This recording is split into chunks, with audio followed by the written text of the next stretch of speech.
മരുന്നോ operation കൊണ്ടോ ജീവിതശൈലി രോഗങ്ങൾ മാറ്റാനാകില്ല. പക്ഷേ സ്വയം തിരുത്താൻ തയ്യാറായാൽ ജീവിതശൈലി രോഗങ്ങൾ മാറും. ഒരു ഡോക്ടറിന്റെ അടുത്ത് ചെല്ലുമ്പോൾ നമ്മൾ ആ കാര്യങ്ങൾ എന്താണ് കാരണങ്ങൾ, അതിൻ്റെ രോഗത്തിൻ്റെ പിന്നിലെ കാര്യങ്ങൾ എന്നുള്ളതൊക്കെ മനസ്സിലാക്കാനായിട്ട് ഊന്നൽ കൊടുക്കുക എന്നുള്ളതാണ്.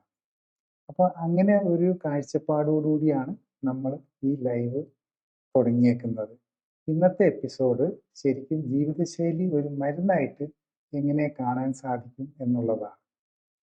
അപ്പോൾ ആദ്യമായിട്ട് ഡോക്ടർ ജോളി തോംസനോട് ചോദിക്കാനുള്ളത്, ജീവിതശൈലി ഒരു മരുന്ന് എങ്ങനെയാണ് ആവുന്നത്?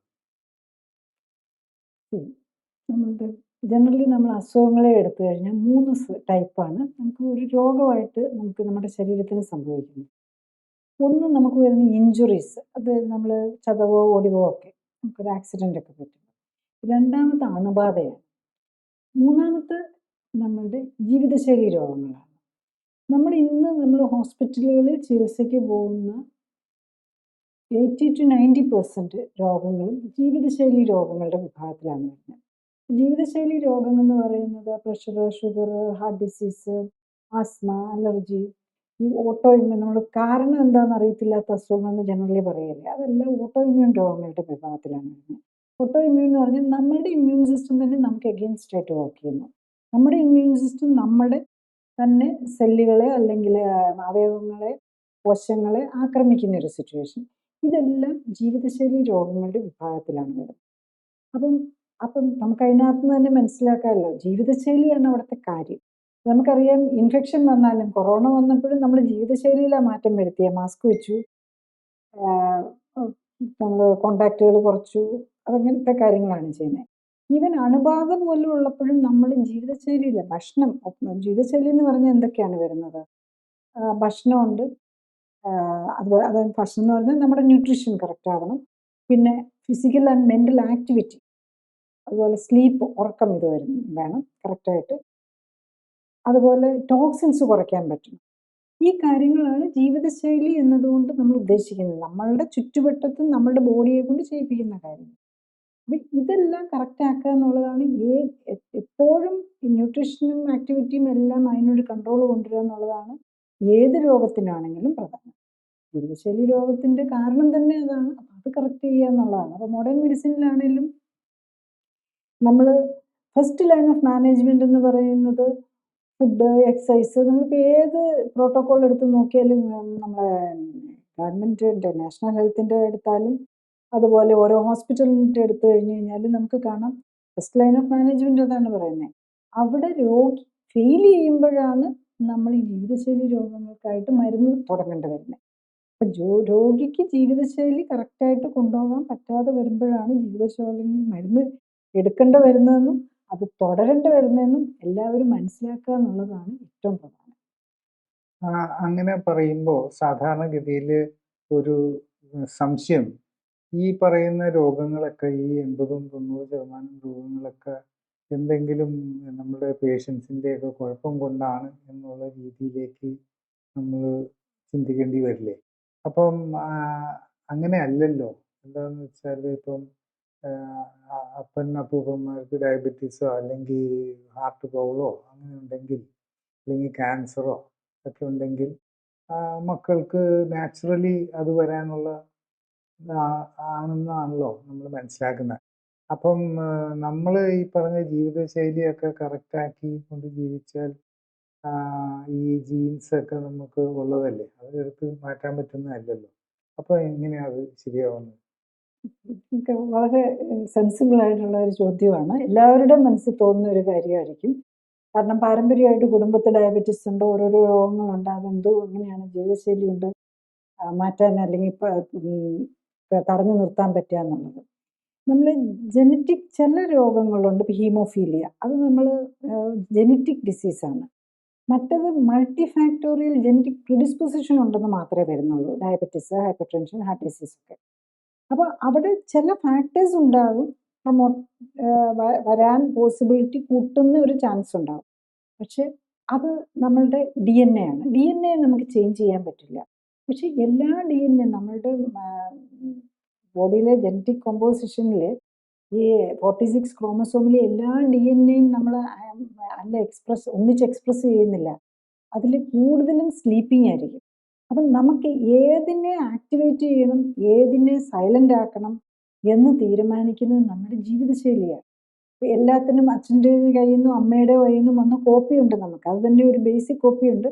അതിൽ തന്നെ നമ്മൾ പല ജീൻസും അല്ലെങ്കിൽ DNA-സും വർക്കിംഗ് അല്ല. They are all in the sleeping mode. അപ്പം നമുക്ക് കറക്റ്റായിട്ടുള്ള ലൈഫ് സ്റ്റൈൽ കൊണ്ട് നമ്മൾ ഏതിനെ ഉണർത്തണം, ഏതിനെ ഉറക്കണം എന്ന് നമുക്ക് തന്നെ തീരുമാനിക്കാൻ പറ്റും. ഡയറക്റ്റ് അല്ലെങ്കിലും ഇൻഡയറക്റ്റ്ലി നമുക്ക് തീരുമാനിക്കാൻ പറ്റും. ആ ശാസ്ത്രശാഖയാണ് നമ്മൾ എപ്പിജെനറ്റിക്സ് എന്ന് പറയുന്നത്. അപ്പം നമുക്ക് നമ്മുടെ DNA ഒരു ഹാർഡ്വെയർ, ഒരു കമ്പ്യൂട്ടറിൻ്റെ ഹാർഡ്വെയർ ആയിട്ട് എടുത്തു കഴിഞ്ഞ് കഴിഞ്ഞാൽ നമ്മളുടെ എപ്പിജെനറ്റിക്സ് അല്ലെങ്കിൽ നമ്മുടെ ജീവിതശൈലിയാണ് നമ്മളുടെ അതിൻ്റെ ഒരു സോഫ്റ്റ്വെയർ ആയിട്ട്. അപ്പം സോഫ്റ്റ്വെയറിൽ എറർ ഉണ്ടെങ്കിൽ പ്രശ്നം വരും. അപ്പം നമ്മൾ സോഫ്റ്റ്വെയറിൻ്റെ എറർ കറക്റ്റ് ചെയ്ത് കഴിയുമ്പോഴേക്കും നമ്മളുടെ കമ്പ്യൂട്ടർ വർക്ക് ചെയ്യും. ഹാർഡ്വെയറിന് കുഴപ്പമൊന്നും ഇല്ലെങ്കിലും സോഫ്റ്റ്വെയറിൽ എറർ വന്നിട്ടുണ്ടെങ്കിൽ നമ്മൾ പറയില്ല വൈറസ് കയറി എന്നൊക്കെ പറയുമ്പം വരുന്നത് പോലെ ഈ സെയിം തിങ് തന്നെയാണ് നമ്മളുടെ ബോഡിയിലും നമ്മളുടെ ജീൻസിലും. നമ്മുടെ ആക്ച്വലി DNA-യും ജീൻസുമാണ് ഓർഡർ കൊടുക്കുന്നത്. പക്ഷെ എങ്ങനെ ഓർഡർ കൊടുക്കണമെന്ന് തീരുമാനിക്കുന്നത് നമ്മളുടെ ലൈഫ് സ്റ്റൈൽ. നമ്മുടെ ലൈഫ് സ്റ്റൈൽ എന്ന് പറഞ്ഞു കഴിഞ്ഞ് കഴിഞ്ഞാൽ അതിനകത്ത് വരുന്നത് നമ്മൾ കഴിക്കുന്ന ഭക്ഷണം, ന്യൂട്രീഷൻ, അതുപോലെ ആക്ടിവിറ്റി, അതുപോലെ എന്തോ ഒരു ടോക്സിൻ ലെവൽ നമ്മുടെ ബോഡിയിലുണ്ടെന്നാണ്. അപ്പോൾ അത് കറക്റ്റ് ചെയ്യാൻ പറ്റിക്കഴിഞ്ഞ് കഴിഞ്ഞാൽ നമുക്ക് അസുഖത്തിലേക്ക്, നമുക്ക് ജെനറ്റിക്സ് കിട്ടിയിട്ടുണ്ടെങ്കിലും അസുഖത്തിലേക്ക് പോകണമെന്നില്ല. അപ്പം ഡോക്ടർ പറയുന്നത് ശരിക്കും പറഞ്ഞാൽ നമ്മുടെ ഈ ജെനറ്റിക്സിനെ ഒരു സ്വിച്ച് ഓൺ ചെയ്യുന്നതാണ് നമ്മുടെ ജീവിതശൈലി. അപ്പം നമുക്ക് നമ്മുടെ ജീവിതശൈലി തിരുത്തിക്കൊണ്ട് നമുക്ക് ആ സ്വിച്ച് ഓൺ ചെയ്യാനോ അല്ലെങ്കിൽ സ്വിച്ച് ഓഫ് ആക്കാനോ നമുക്ക് സാധിക്കും എന്നുള്ളതാണ്. അപ്പം ഡെഫിനറ്റ്ലി അതാണ് എൻ്റെ ഒരു എക്സ്പീരിയൻസ്. ഞാൻ ജീവിതശൈലി കറക്റ്റ് ചെയ്യാനായിട്ടാണ് ഇമ്പോർട്ടൻസ് കൊടുക്കുന്നത്. എൻ്റെ പ്രാക്ടീസിൻ്റെ എക്സ്പീരിയൻസും അതാണ്. നമ്മൾ 25 വർഷവും 30 വർഷവും ഒക്കെ ഡയബറ്റീസിൻ്റെ മരുന്ന് കഴിച്ചുകൊണ്ടിരുന്നവരെ, അല്ലെങ്കിൽ ഇൻസുലിൻ എടുത്തുകൊണ്ടിരുന്നവരെ, പ്രഷറിന് മരുന്ന് കഴിച്ചുകൊണ്ടിരുന്നവരെ ഒക്കെ നമുക്ക് ജീവിതശൈലി കറക്റ്റ് ചെയ്തുകൊണ്ട് നമുക്ക് അവരുടെ മരുന്നുകളിൽ നിന്ന് മാറ്റാൻ പറ്റുന്നുണ്ട്. ആ ഒരു എക്സ്പീരിയൻസിൻ്റെ ബേസിലാണ് ഞാൻ പറയുന്നത്. ജസ്റ്റ് ഒരു തിയറിയുടെ ബേസിലല്ല. നമ്മൾ മെഡിക്കലി തന്നെ ആക്സെപ്റ്റബിൾ ആയിട്ടുള്ള കാര്യമാണ്. നമ്മുടെ മെഡിക്കൽ സയൻസ് തന്നെ ആക്സെപ്റ്റ് ചെയ്തിരിക്കുന്നതാണ്. ജീവിതശൈലി രോഗങ്ങളുടെ പ്രിലിമിനറി ട്രീറ്റ്മെൻറ്റ് എന്ന് പറയുന്നത് തന്നെ ജീവിതശൈലി കറക്റ്റ് ചെയ്യാനാണ്. പിന്നെ അത് ജസ്റ്റ് ഒരു തിയറിറ്റിക്കലായിട്ടല്ല, ഡേ ടു ഡേ എക്സ്പീരിയൻസിൽ നിന്നും കൂടെയാണ് ഞാൻ പറയുന്നത്. ഏത് ഈ ഇങ്ങനത്തെ ഇതിനകത്ത് വരുന്നത് നമ്മളതിൻ്റെ റീസൺ കണ്ടുപിടിക്കണം. കൃത്യമായിട്ടുള്ള റീസൺ കണ്ടുപിടിച്ച് ഏത് അസുഖത്തിനും, പല അസുഖങ്ങൾക്കും തന്നെ മരുന്നില്ലാത്തതുണ്ടാവും. ഈവൻ നമ്മളുടെ അലർജിയോ, അലർജിക്ക് നമുക്ക് മരുന്നുണ്ട്. ഇപ്പം ഈ ന്യൂറോപ്പതി പോലെയുള്ള കാര്യങ്ങൾ, ഓട്ടോ ഇമ്മ്യൂൺ രോഗങ്ങൾക്കൊക്കെ മരുന്നില്ലാത്തത് പലതും ഉണ്ടാവും. അതിൽ പലതിനും നമ്മൾ ഒരു ഇമ്മ്യൂണോ സപ്രഷൻ, ഈ സ്റ്റിറോയിഡ്സ് ഒക്കെ പോലെയുള്ള ഇമ്മ്യൂണിറ്റിയെ മരവിപ്പിക്കാനുള്ള മരുന്നാണ് കൊടുക്കുന്നത്.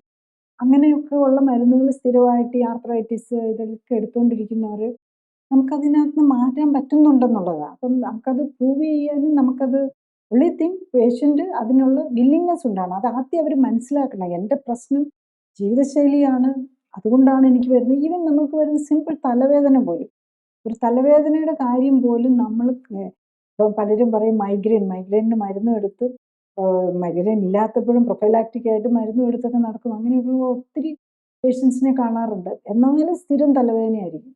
അപ്പോൾ അതിന് പലപ്പോഴും അവർ കഴിക്കുന്ന ഫുഡ് അവർക്ക് അലർജിയോ അല്ലെങ്കിൽ ഇൻടോളറൻറ്റ് ഫുഡായിരിക്കും.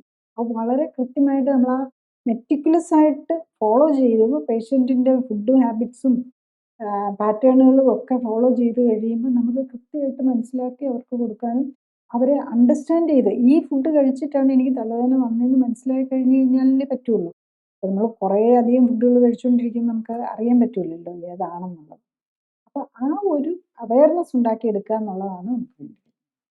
ശരിക്കും നമ്മളൊരു പോള് കണ്ടക്ട് ചെയ്തിരുന്നു നെറ്റിൽ. ആ പോൾ എന്തായിരുന്നു എന്ന് വെച്ചാൽ, നമുക്ക് 4 ജീവിതശൈലിയായിട്ട് ബന്ധപ്പെട്ട് രോഗാവസ്ഥകൾ നമ്മൾ കൊടുത്തിട്ട് നമ്മളുടെ വോട്ടേഴ്സിനോട് ചോദിച്ചിരുന്നു ഏതാണ് കൂടുതൽ താല്പര്യമെന്ന്. അപ്പോൾ അതിൽ നിന്ന് വന്നതാണ് നമ്മളുടെ ഫോക്കസ് ടോപ്പിക്കായിട്ട് ഇന്ന് പറയുന്ന തൈറോയിഡ് PCOS ഹോർമോൺ ഇംബാലൻസ്. അപ്പോൾ ഈ ടോപ്പിക്കിനെ പറ്റി, തൈറോയിഡ് PCOS ഹോർമോൺ ഇംബാലൻസിനെ പറ്റി ഡോക്ടർ ഇപ്പോഴത്തെ കറന്റ് ആയിട്ടുള്ള ശാസ്ത്രീയ അണ്ടർസ്റ്റാൻഡിങ് എന്താണെന്ന് ഒന്ന് വിശദീകരിക്കാം. തൈറോയിഡ് എന്ന് പറയുന്നത് നമ്മൾ എന്താ, നമ്മളൊരു ക്ഷീണം അല്ലെങ്കിൽ പെട്ടെന്ന് വെയിറ്റ് ഗെയിൻ വരുന്നു, ടയർഡ്നെസ്, ഇതൊക്കെ വരുമ്പോൾ നമ്മളൊരു TFT തൈറോയിഡ് ഫങ്ഷൻ ടെസ്റ്റ് ചെയ്യും. അപ്പോൾ നോക്കുമ്പോൾ ചിലപ്പം TSH കൂടുതലായിരിക്കും, ചിലരിൽ T3 കുറവായിരിക്കും, T3 T4 കുറവായിരിക്കും. ഇതൊക്കെ വരുമ്പോഴാണ് നമ്മൾ തൈറോയിഡ് എന്ന് പറയുന്നത്. വേറെ ഹാഷിമോട്ടോഫ് തൈറോയിഡൈറ്റിസ്, പിന്നെ തൈറോയിഡിൻ്റെ ഹോർമോൺ കൂടുന്നതുകൊണ്ടുള്ള ഒരു ഗ്രേവ്സ് ഡിസീസ് എന്ന് പറഞ്ഞ് വേറൊരു അസുഖമുണ്ട്. പക്ഷേ ഏറ്റവും കൂടുതൽ കാണുന്നത് തൈറോയിഡിനെ സംബന്ധിച്ചിടത്തോളം ഹാഷിമോട്ടോഫ് തൈറോയിഡൈറ്റിസാണ്. അപ്പം നമ്മൾ ട്രീറ്റ്മെൻ്റ് ആയിട്ട് തരുമ്പോൾ എന്താ ചെയ്യുന്നത്, ഒരു തൈറോക്സിൻ എന്ന് പറഞ്ഞ് ഹോർമോൺ തരും. തൈറോക്സിൻ എന്ന് പറഞ്ഞാൽ ശരിക്കും പറഞ്ഞു കഴിഞ്ഞാൽ T4 ആണ്. T4 തരും.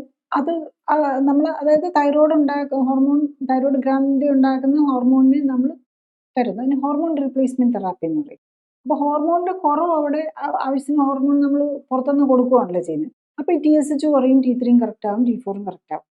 അതാണ് ആക്ച്വലി നമ്മുടെ പ്രോബ്ലം. എന്താ, നമ്മളുടെ തൈറോയ്ഡ് ഗ്ലാൻഡ്, നമ്മുടെ ബ്രെയിനിൽ നിന്ന് വരുന്ന TSH എന്ന് പറഞ്ഞ് ഹോർമോൺ ഉണ്ട്. അത് നമ്മുടെ ബോഡി നമ്മളുടെ ആവശ്യമനുസരിച്ച് ആക്ട് ചെയ്യാനായിട്ട് പറയുന്ന ഒരു മെസ്സഞ്ചറാണ്. ആ മെസ്സഞ്ചർ വർക്ക് ചെയ്യുന്നില്ല, അതിന് റിസപ്റ്റർ വർക്ക് ചെയ്യുന്നില്ല. ആക്ച്വലി അതൊരു ഓട്ടോ ഇമ്മ്യൂൺ ഡിസീസിലാണ് വരുന്നത്. ഇപ്പം നമുക്കതുകൊണ്ട് തൈറോയിഡിൻ്റെ വെരി ക്ലിയർ ആയിട്ട് അറിയാം. നമ്മൾ ATG, AMA, TPO എന്നൊക്കെ പറഞ്ഞ് ടെസ്റ്റ് ചെയ്ത് കഴിയുമ്പോൾ ഇത് ഒത്തിരി കൂടുതലായിരിക്കും. അപ്പം നമ്മൾ ഇപ്പം മോഡേൺ മെഡിസിനിൽ ജസ്റ്റ് ട്രീറ്റ്മെൻറ്റ് മരുന്നായിട്ട് തരുമ്പോൾ ആകെ തൈറോക്സിൻ ഹോർമോൺ തന്ന് തൈറോയിഡിൻ്റെ ഡെഫിഷ്യൻസി ഇല്ലെന്നാക്കി കൊണ്ടുപോകാനേ പറ്റുള്ളൂ. പക്ഷെ നമ്മളുടെ രോഗം അവിടെ കണ്ടിന്യൂ ചെയ്യുക, തൈറോയിഡിനെ നമ്മുടെ ഇമ്മ്യൂൺ സിസ്റ്റം തന്നെ നശിപ്പിച്ചുകൊണ്ടിരിക്കുക. അതിന് പരിഹാരമാണ് നമ്മൾ കാണേണ്ടത്.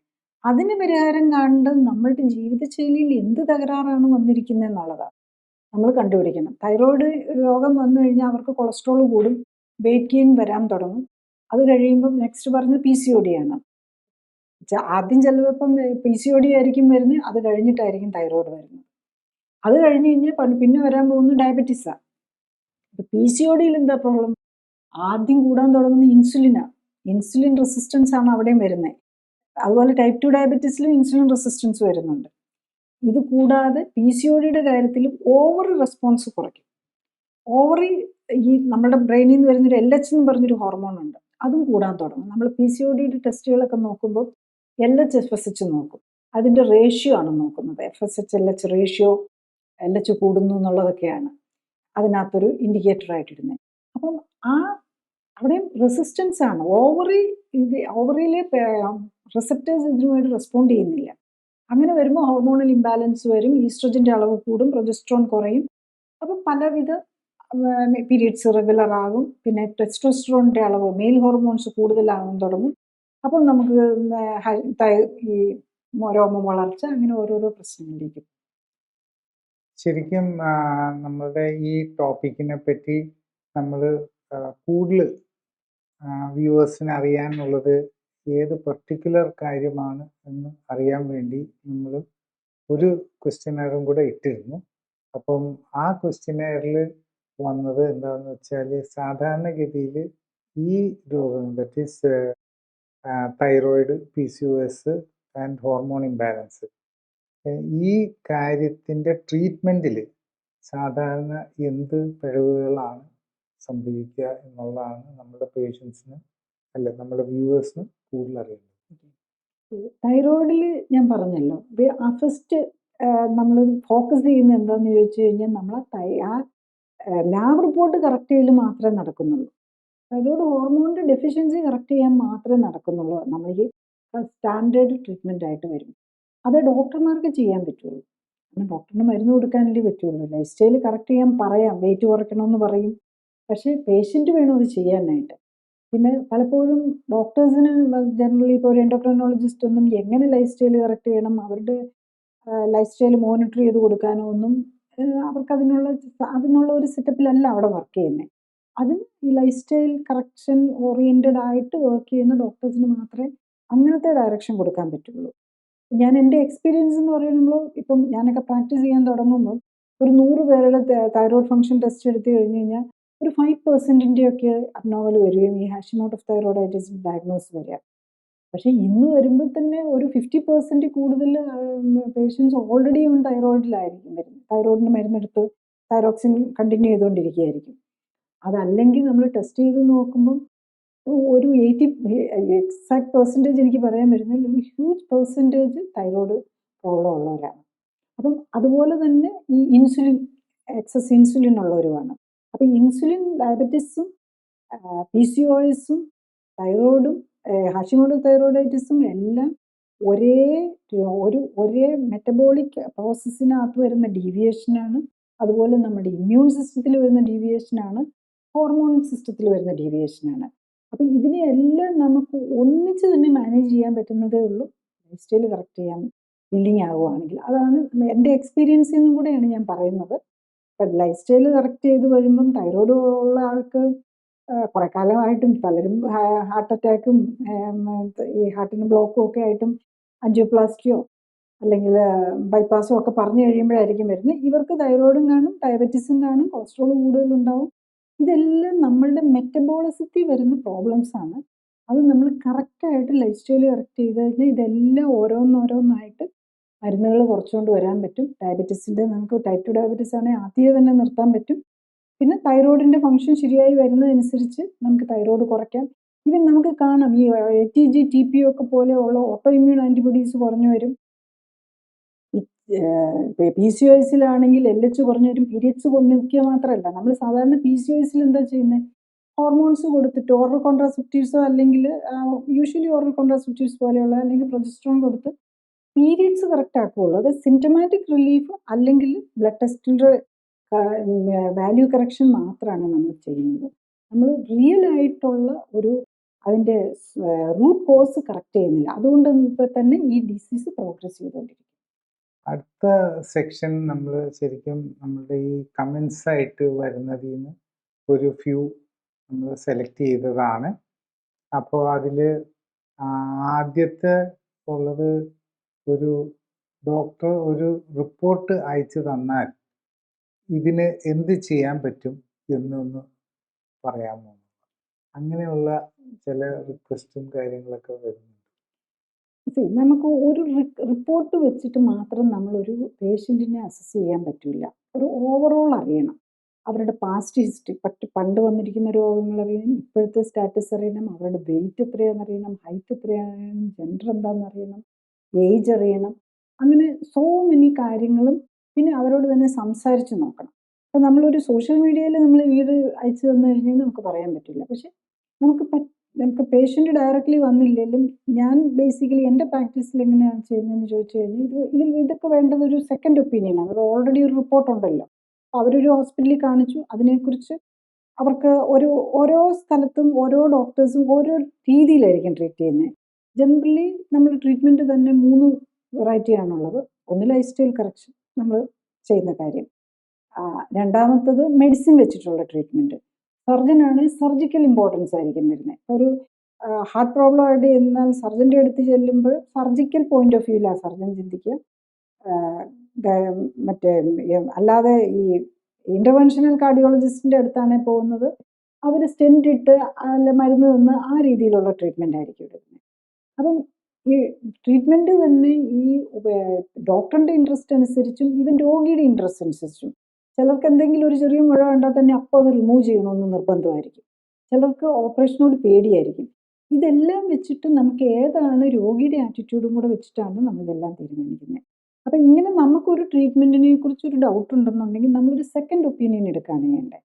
അപ്പോൾ സെക്കൻഡ് ഒപ്പീനിയൻ ആണെങ്കിൽ ഇപ്പം ഞാൻ എൻ്റെ ക്ലിനിക്കൽ പ്രാക്ടീസിൽ എന്താ ചെയ്യുന്നതെന്ന് ചോദിച്ചു കഴിഞ്ഞാൽ, അങ്ങനെ ആഗ്രഹമുള്ളവർക്ക്, അകലെ നിന്നൊക്കെ ഉള്ളവർക്കാണ് ടെലിമെഡിസിനായിട്ട് ഒരു കൺസൾട്ടേഷനായിട്ട് വയ്ക്കും. ഈ റിപ്പോർട്ട്സ് നോക്കാം. അതുപോലെ തന്നെ പേഷ്യൻ്റ് ഇപ്പോൾ ഓൺലൈൻ ആണെങ്കിലും നമ്മൾ അവരുടെ ഫോട്ടോസ്, എന്തെങ്കിലും സ്കിൻ പ്രോബ്ലംസ് ഒക്കെ ഉണ്ടെങ്കിൽ അതിൻ്റെ ഫോട്ടോസ് അല്ലെങ്കിൽ വീഡിയോസ്, ഈവൻ പേഷ്യൻ്റ് തന്നെ ഡയറക്റ്റ്ലി സംസാരിക്കുന്ന വീഡിയോസ് അയച്ചു തന്നു. അപ്പോൾ നമുക്ക് പേഷ്യൻറ്റിനെ കുറിച്ചൊരു ക്ലിയർ കട്ട് ഐഡിയയും കിട്ടി. അവരുമായിട്ട് സംസാരിച്ചും കൂടി കഴിയുമ്പോൾ നമുക്കൊരു ഒപ്പീനിയൻ കൊടുക്കാൻ പറ്റും. പക്ഷേ ഒരു ടെലിമെഡിസിൻ കൺസൾട്ടേഷൻ കൊണ്ട് നമുക്കൊരു ട്രീറ്റ്മെൻറ്റിലേക്ക് നമുക്ക് പോകാൻ പറ്റില്ല. ആ പേഷ്യൻ്റ് വന്ന് കണ്ട് അപ്പോൾ അവർക്ക് തീരുമാനം എടുക്കാം. അവരിപ്പോൾ അകലെ നിന്നുള്ളവരാണെങ്കിൽ എറണാകുളത്ത് വരെ വരണോ അല്ലെങ്കിൽ വേറെ ഏതെങ്കിലും ഒരു ഹോസ്പിറ്റൽ വരെ ഡിസ്റ്റൻറ്റ് ഇതിലേക്ക് പോകേണ്ടോ എന്ന് അറിയാനായിട്ട്. പിന്നെ what are the other options.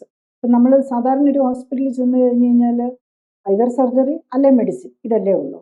അപ്പം ഇതിനപ്പുറത്തേക്ക് എന്താണ് ട്രീറ്റ്മെന്റ് എന്നുള്ളത്? ശരിക്കും എൻ്റെ ട്രീറ്റ്മെന്റ് എന്ന് പറഞ്ഞാൽ ഞാൻ ഫോക്കസ് ചെയ്യുന്ന ഫീൽഡ് എന്ന് പറഞ്ഞു കഴിഞ്ഞാൽ സർജറിക്കും മെഡിസിനും അപ്പുറത്ത് എന്ത് ചെയ്യാൻ. കാരണം പല രോഗങ്ങളും മരുന്നെടുത്ത് വർഷങ്ങളോളം മരുന്നെടുത്താലും മാറുന്നില്ല, ഓപ്പറേഷൻ ചെയ്താലും മാറുന്നില്ല, ഓപ്പറേഷൻ ചെയ്താലും മരുന്ന് കഴിച്ചുകൊണ്ടിരിക്കണം. അതാണല്ലോ ഇപ്പോഴത്തെ സിറ്റുവേഷൻ. ഇപ്പോൾ ഈ ടൈപ്പ് 2 ഡയബറ്റീസിനൊക്കെ വൺസ് തുടങ്ങി കഴിഞ്ഞ് കഴിഞ്ഞാൽ ജീവിതകാലം മുഴുവൻ അത് രോഗം പ്രോഗ്രസ് ചെയ്തിട്ടോ അല്ലെങ്കിൽ അതിൻ്റെ സൈഡ് ഇഫക്റ്റോ ആയിട്ട് നമുക്ക് മരണപ്പെടുകയാണ് ചെയ്യുന്നത്. അപ്പം അതിനൊരു പരിഹാരമാണ് നമ്മളുടെ റൂട്ട് കോസ്, അതായത് അടിസ്ഥാനമായിട്ട് ഈ രോഗം വരാനുള്ള കാരണം തന്നെ മാറ്റിയെടുത്ത് രോഗാവസ്ഥയിൽ നിന്ന് തന്നെ മാറ്റുക എന്നുള്ളത്. അപ്പം ഈ പറഞ്ഞ കാര്യത്തെ പറ്റിയാണ് പിന്നെയും ചോദ്യങ്ങൾ സാധാരണ വരിക. ഒരു ചോദ്യം ഉള്ളത് എന്താണെന്ന് വെച്ചാൽ ഈ തൈറോയിഡ് PCOS, ഇപ്പം ഡോക്ടർ പറഞ്ഞ പോലെയാണ്, ആ തൈറോയിഡ് PCOS വൺസ് വന്ന് പിടിപെട്ടാൽ പിന്നെ അത് മാറുന്നില്ല. പക്ഷേ ഈ ജീവിതശൈലി അല്ല, അപ്പം മരുന്ന് കഴിച്ചുകൊണ്ടിരിക്കണം എന്നുള്ളതാണ്. പക്ഷെ ജീവിതശൈലി ക്രമീകരിച്ചുകൊണ്ട് ഇത് പൂർണ്ണമായിട്ടും മാറ്റാൻ സാധിക്കുമോ, അല്ലെങ്കിൽ അത് ഈ പറഞ്ഞ മരുന്ന് കഴിച്ച് ഇങ്ങനെ പിടിച്ചു നിർത്തുന്ന പോലെയുള്ള ഒരു രീതിയിലേക്കാണോ പോകുക? ഇതിൽ മരുന്ന് കഴിച്ച് പിടിച്ച് നിർത്തുക എന്ന് പറഞ്ഞാൽ മരുന്ന് നിർത്തി കഴിഞ്ഞ് കഴിഞ്ഞാൽ അത് പിന്നെ ഷൂട്ടപ്പ് ചെയ്യും. അതാണ് അതിൻ്റെ ഇത്. ജീവിതശൈലി കറക്റ്റ് ചെയ്താൽ അങ്ങനെയല്ല. ഇപ്പോൾ PCOSന്റെ കാര്യത്തിലാണെങ്കിൽ നമ്മൾ most of the PCOS patient 2 type PCOS ഉണ്ട്. നോർമൽ വെയിറ്റ് ഉള്ളവരും ഉണ്ട്, അണ്ടർ വെയിറ്റ് ആയിട്ടുള്ളവരും ഉണ്ട്. ഈ 2 ഗ്രൂപ്പിനും ബോഡിയിൽ ഫാറ്റ് കൂടുതലായിരിക്കും. അത് എല്ലാവരുടെയും കാണുന്ന ഒരു പ്രത്യേകതയാണ്. വെയിറ്റ് അണ്ടർ വെയിറ്റ് ആണെങ്കിലും നോർമൽ വെയിറ്റ് ആണെങ്കിലും ഓവർ വെയിറ്റ് ആണെങ്കിലും രോഗമുണ്ടോ അവരുടെ മേത്ത് മിക്കവാറും ഫാറ്റ് ലെവൽ കൂടുതലായിരിക്കും. ജനറലി, എക്സെപ്ഷൻസ് ഇല്ലെന്നല്ല ഞാൻ പറയുന്നത്, ജനറലി കൂടുതലായിരിക്കും. അപ്പം നമ്മൾ ആ കാര്യം നമ്മുടെ ബോഡിക്ക് ഒരു സ്ട്രക്ചർ ഉണ്ട്, ഒരു കോമ്പോസിഷൻ ഉണ്ട്. അതിലേക്ക് വ്യത്യാസം വന്നു കഴിയുമ്പോൾ നമ്മൾ രോഗത്തിലേക്ക് മാറും. അതിലും ഫാറ്റ്, അതായത് നമ്മുടെ കൊഴുപ്പെന്നുള്ളത് വളരെ ഇമ്പോർട്ടൻ്റ് ആണ്. അതിൻ്റെ അളവ് മാത്രമല്ല, അതിൻ്റെ നേച്ചർ അല്ലേ, അതിൽ നമ്മൾ പറയില്ല omega-3, 6, 9 സാച്ചുറേറ്റഡ് ഫാറ്റും ഒക്കെ. അതിൻ്റെ ഈ omega-3, 6 ആണ് നമ്മുടെ ഇമ്മ്യൂണിറ്റിയെ കൺട്രോൾ ചെയ്യുന്നത്. ഇപ്പം നമ്മൾ PCOS ആണെങ്കിലും ഇതിൽ ഒക്കെ വരുന്നത് ഫൈനലി വരുമ്പോൾ ഇതെല്ലാം ഓട്ടോ ഇമ്മ്യൂൺ ഡിസീസിലാണ്, തൈറോയിഡൊക്കെ ആണെങ്കിലും വരുന്നത്. അപ്പം നമ്മളുടെ ഇമ്മ്യൂൺ സിസ്റ്റത്തെ കൺട്രോൾ ചെയ്യുന്ന ഈ omega-3, 6 പ്രൊപ്പോർഷനും മൊത്തത്തിലെ ബോഡിയിലെ ഫാറ്റിൻ്റെ പ്രൊപ്പോർഷനും മൊത്തത്തിലെ ടോക്സിൻ്റെ അളവുകളും എല്ലാം വ്യത്യാസം വരുമ്പോഴാണ് ഈ പ്രോബ്ലംസ് വരുന്നത്. അപ്പോൾ അത് മനസ്സിലാക്കി നമ്മളത് കറക്റ്റ് ചെയ്ത് കഴിഞ്ഞ് കഴിഞ്ഞാൽ PCOSന്റെ കാര്യത്തിലാണെങ്കിൽ നമ്മൾ ട്രീറ്റ്മെൻറ്റ് ജനറലി നമ്മൾ പീരിയഡ്സ് റെഗുലറൈസ് ചെയ്യേണ്ടത് അത്യാവശ്യമാണ്, അതിന് മെഡിസിൻ കൊടുക്കും. പക്ഷേ യൂഷ്വലി നമ്മൾ ലൈഫ് സ്റ്റൈൽ കറക്ഷൻ കൂടെ ഒപ്പം ചെയ്യുകയാണെങ്കിൽ ഒരു 3 മാസം ആകുമ്പോഴേക്കും പീരീഡ് കറക്റ്റായിട്ട് കിട്ടിക്കഴിയുമ്പോൾ പിന്നെ നമുക്കതിൻ്റെ സ്ട്രക്ചർ വ്യത്യാസപ്പെടുത്തി അല്ലെ മരുന്നിൻ്റെ ഡോസ് കുറച്ചുകൊണ്ട് വന്ന് അത് നമ്മൾ ഇല്ലാതെ തന്നെ അപ്പോഴേക്കും 3 മാസം കൊണ്ട് യൂഷ്വലി ഒരു 10-15 കിലോ ഓരോരുത്തരുടെയും തുടക്കം 20% ആണ് നമ്മൾ എയിം ചെയ്യുന്ന വെയിറ്റ് റിഡക്ഷനാണ്. 20% വെയിറ്റ് റിഡക്ഷൻ വന്നു കഴിയുമ്പോഴേക്കും ഇതെല്ലാം കറക്റ്റായിട്ടുണ്ടാവും. പിന്നെ പേഷ്യൻ്റ് അത് കഴിഞ്ഞ് കഴിഞ്ഞാൽ നോക്കേണ്ടത് എന്താണെന്ന് ചോദിച്ചു കഴിഞ്ഞാൽ ആ ബേസിക് ഒരു എക്സസൈസ് പാറ്റേൺ പഠിപ്പിച്ചു കൊടുക്കുന്നുണ്ട്. ഒരു half an hour to 45 minutes കൊണ്ട് കംപ്ലീറ്റ് ചെയ്യാവുന്ന എക്സസൈസ് പാറ്റേൺ കണ്ടിന്യൂ ചെയ്യണം. പിന്നെ വെയിറ്റ് തിരിച്ചു വരാതെ നോക്കണം. നമുക്ക് പറ്റാത്ത, ഇപ്പോൾ ഓട്ടോഇമ്യൂൺ ഡിസീസിൽ പലർക്കും പല ഫുഡും പറ്റാത്തതുണ്ടാവും. അപ്പം നമ്മൾ പറ്റുന്നില്ല, അതായത് നമ്മുടെ ബോഡി അതുമായിട്ട് റിയാക്ട് ചെയ്യുന്നു എന്ന് കണ്ടുപിടിച്ച് ഫുഡ് ഐറ്റംസ് ഒഴിവാക്കേണ്ടി വരും. അങ്ങനെ അവർ മെയിൻറ്റെയിൻ ചെയ്യാൻ പറ്റും. അങ്ങനെയുള്ള പേഷ്യൻസിനെ നമ്മൾ കാണുന്ന, ഞാനൊരു തിയററ്റിക്കലി പറയുകയല്ല, ഇതൊക്കെ നമ്മൾ ഡേ ടു ഡേ ലൈഫിൽ കാണുന്ന. അതേ സമയത്ത് അവർ എല്ലാം നിർത്തിക്കളഞ്ഞ് പിന്നെ തിരിച്ചു വെയിറ്റും എല്ലാം കൂടി ലൈഫ് സ്റ്റൈലും നോക്കിയില്ല, ഫുഡും നോക്കിയില്ല, എക്സസൈസും ചെയ്തില്ല, വീണ്ടും നമ്മൾ 15 കിലോ കുറച്ചത് വീണ്ടും കുറച്ച് 20 കിലോ കൂട്ടി വരുന്ന പേഷ്യൻസും ഉണ്ട്. പക്ഷെ അവർ വളരെ കുറവാണ്. ഒരു 2-3 കിലോ ഒക്കെ കൂടാൻ തുടങ്ങുമ്പോൾ തന്നെ അവർ തിരിച്ച് ഡോക്ടറെ കൂടാൻ തുടങ്ങിയെന്ന് വരും. അപ്പോൾ സപ്പോർട്ട് കൊടുക്കും. അപ്പം തന്നെ അവർക്ക് തിരിച്ചു പോകാൻ പറ്റുന്നതേ ഉള്ളൂ. ഇപ്പം ഡോക്ടർ ഈ ഡയബറ്റിക് കൺട്രോളിൻ്റെ കാര്യം പറഞ്ഞപ്പോൾ കൂടുതലും നമ്മൾ കേൾക്കുന്നത് ഡയബറ്റീസ് കൺട്രോൾ ചെയ്യാനായിട്ട് ഇൻസുലിൻ യൂസ് ചെയ്യുന്ന ഒരു വലിയ വിഭാഗം ആൾക്കാരുണ്ടല്ലോ, പേഷ്യൻസ് ഉണ്ടല്ലോ. അപ്പം അതേസമയം ഇപ്പോൾ ഈ ക്യാൻസറിനെ പറ്റി പറഞ്ഞുകൊണ്ടാണ്, ഈ ക്യാൻസർ എന്ന് പറയുന്നത് വളരെ കണക്റ്റഡ് ആണ്. ഈ ഇൻസുലിൻ്റെ ലെവല് ബ്ലഡിൽ കൂടുതലാണെങ്കിൽ ക്യാൻസർ വരാനുള്ള ഒരു few cancers like breast cancer, പിന്നെ യൂട്രൈൻ ക്യാൻസർ, പ്രോസ്റ്റേറ്റ് ക്യാൻസർ, അങ്ങനത്തെ ഫ്യൂ ക്യാൻസേഴ്സ് കൂടാൻ സാധ്യതയുണ്ടെന്ന് കേൾക്കുന്നുണ്ട്. അപ്പം അതിനെപ്പറ്റി ശരിക്ക് ഈ ഇൻസുലിൻ എടുക്കുന്നവർ എന്താണ് അറിയേണ്ടത്? ഇൻസുലിനെ കുറിച്ച് അറിയേണ്ടത് എന്താണെന്ന് വെച്ചാൽ, ഒന്ന് നമ്മൾ ടൈപ്പ് 2 ഡയബറ്റീസ് ഏറ്റവും ഇതായിട്ടുള്ളത് ആൾക്കാർക്ക് അറിയാൻ വയ്യാത്തൊരു കാര്യം, ടൈപ്പ് 2 ഡയബറ്റീസിൽ ഇൻസുലിൻ്റെ കുറവാണെന്ന് കരുതിയാണ് എല്ലാവരും ഇൻസുലിൻ ഇഞ്ചക്ഷൻ എടുക്കാൻ വില്ലിങ് ആവുന്നത്.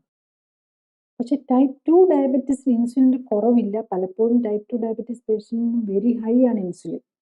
ഞാൻ മാക്സിമം ആകാവുന്ന ലെവൽ തന്നെ 25 ആണ് ഇൻസുലിനെങ്കിൽ ഞാൻ 250, 300 ഒക്കെ ഉള്ളവരെ കാണാറുണ്ട്. പലരും ഇൻസുലിൻ ഇഞ്ചക്ഷൻ കൂടി എടുത്തുകൊണ്ടിരിക്കുകയാണ്. ഇൻസുലിൻ്റെ ഒരു പ്രത്യേകത എന്താണെന്ന് ചോദിച്ചാൽ, വെൻ ഇൻസുലിൻ ഹൈ ആയിരിക്കുമ്പോൾ നമ്മളുടെ ഓട്ടോഫാജി, അതായത് നമ്മുടെ അബ്നോർമൽ സെല്ലുകളെ പിടിച്ച് വിഴുങ്ങുകയോ അല്ലെങ്കിൽ നശിപ്പിക്കുകയോ ചെയ്യുന്നത്, അത് കത്തിച്ച് കളയുക, കെമിക്കൽ ബേണിംഗ് ആണ് ചെയ്യുന്നത്. നമ്മുടെ ബോഡിക്കകത്ത് നടക്കുന്ന ഫ്യൂണറലിലൊക്കെ ഒരുതരം കെമിക്കൽ ബേണിംഗ് ആണ് നടക്കുന്നത്. അപ്പം അബ്നോർമലായിട്ടുള്ള ഈ ക്യാൻസർ സെല്ലുകളെ എല്ലാം ബേൺ ചെയ്ത്, കെമിക്കൽ ബേണിംഗ് ചെയ്ത് നശിപ്പിക്കുന്ന ഒരു ഫാഗോസൈറ്റോസിസ് എന്ന് പറഞ്ഞൊരു പ്രോസസ് ഉണ്ട്. അതിന് നമ്മൾ ഈ ഇൻസുലിൻ കൂടി നിൽക്കുമ്പോൾ അത് നടക്കാതെ വരും. അതാണ് നമ്മളുടെ ഈ ക്യാൻസർ വരാനുള്ള ഒരു മെയിൻ കാരണം, ഹൈപ്പർ ഇൻസുലിനീമിയ. അപ്പം ഈ ഡയബറ്റീസ് പേഷ്യൻറ്റിന് നമ്മൾ ഇൻസുലിൻ എടുക്കുകയോ ഇൻസുലിൻ ഇഞ്ചക്ഷൻ എടുക്കുകയോ, ടൈപ്പ് 1 ഡയബറ്റീസിന് ഇൻസുലിൻ്റെ ഡെഫിഷ്യൻസിയാണ്, അവിടെ ഇൻസുലിൻ ആവശ്യമാണ്. പക്ഷെ ടൈപ്പ് 2 ഡയബറ്റീസിൽ ഇൻസുലിൻ്റെ ആവശ്യമില്ലാത്തടത്ത് നമ്മൾ ഇൻസുലിൻ കൊടുത്ത് ഈ ഓവറായിട്ട് കഴിക്കുന്ന ഗ്ലൂക്കോസിനെ എല്ലാം ഫാറ്റാക്കി മാറ്റി വണ്ണം വെപ്പിക്കുക മാത്രമാണ് ചെയ്യുന്നത്. ആ സമയത്ത് ഇൻസുലിൻ്റെ അളവ് കൂടുമ്പോൾ നമ്മുടെ ഫാഗോസൈറ്റോസിസ് പ്രോസസ്സ് എല്ലാം നിന്നു പോകുന്നു. അതോടുകൂടി ക്യാൻസർ പോസിബിലിറ്റി കൂടുകയാണ് ചെയ്യുന്നത്. ഞാൻ എൻ്റെ എക്സ്പീരിയൻസിൽ എൻ്റെ ട്രീറ്റ്മെൻറ്റ് പ്രോട്ടോക്കോളിൽ നമ്മൾ ചെയ്യുന്നത് എന്താണെന്ന് വെച്ച് കഴിഞ്ഞാൽ, ക്യാൻസർ ഉള്ള പേഷ്യൻ്റ് ആണെങ്കിലും ഡയബറ്റിസ് ക്യാൻസർ ഉള്ളവരാണെങ്കിലും ഇല്ലാത്തവരാണെങ്കിലും ഇൻസുലിൻ ലെവൽ ഒരു 3 or 4ലേക്ക് കൊണ്ടുവരാൻ പറ്റും. അപ്പം നമ്മുടെ ഫുഡ് ഡയറ്റ് കറക്റ്റ് ചെയ്യുകയും ഈ omega-3 പോലെയുള്ള ഇൻസുലിൻ സെൻസിറ്റൈസേഴ്സ്, ന്യൂട്രീഷണൽ ഇൻസുലിൻ സെൻസിറ്റൈസേഴ്സ്, ഞാൻ മരുന്ന് വെച്ചിട്ടുള്ള മെറ്റ്ഫോമിൻ പോലെയുള്ള ഇൻസുലിൻ സെൻസിറ്റൈസേഴ്സ് അല്ല പറയുന്നത്, ഫുഡിൽ തന്നെ ഇൻസുലിൻ സെൻസിറ്റിവിറ്റി കൂട്ടാനുള്ള പല ഐറ്റംസും ഉണ്ട്. അത് കറക്റ്റായിട്ട് കൊടുത്തു കഴിഞ്ഞ് കഴിഞ്ഞാൽ ഇൻസുലിൻ്റെ അളവ് ബോഡിയിൽ കുറയും, ഷുഗറും നോർമലാകും, ഇൻസുലിൻ നോർമലാകും. അതാണ് ഡയബറ്റിക് ക്യാൻസർ പേഷ്യൻസിനാണെങ്കിലും ഡയബറ്റിക് പേഷ്യൻ്റിനാണെങ്കിലും അതാണ് ആവശ്യം. അപ്പോൾ ക്യാൻസർ ഉള്ള ഡയബറ്റിക് പേഷ്യൻ്റ് ആണെങ്കിൽ നമ്മൾ പറയുന്നത് എന്താണെന്ന് വെച്ചാൽ, HbA1c നമ്മൾ സാധാരണ ഡയബറ്റീസ് പേഷ്യൻറ്റിനോട് 5.5 എത്തിക്കാൻ പറയും. ക്യാൻസർ ഉള്ള ഡയബറ്റിക് പേഷ്യൻറ്റിനോടാണെങ്കിൽ, ക്യാൻസർ വന്നിട്ടുള്ളവർ പ്രത്യേകിച്ച് ആക്റ്റീവ് ക്യാൻസറിൽ ഇരിക്കുന്നവരോടാണ് HbA1c 5ന് താഴെ കൊണ്ടുപോകാൻ പറയും. അപ്പോൾ അതിൻ്റെ അർത്ഥം നമ്മുടെ ബോഡിയിൽ ഗ്ലൂക്കോസിൻ്റെ അളവ് വളരെ കുറയ്ക്കുക. അപ്പോൾ അത് തന്നെ ഒരു വലിയ ട്രീറ്റ്മെൻറ്റാണ്. അത് തന്നെയാണ് ഏറ്റവും ബെസ്റ്റ് ട്രീറ്റ്മെൻറ്റ്.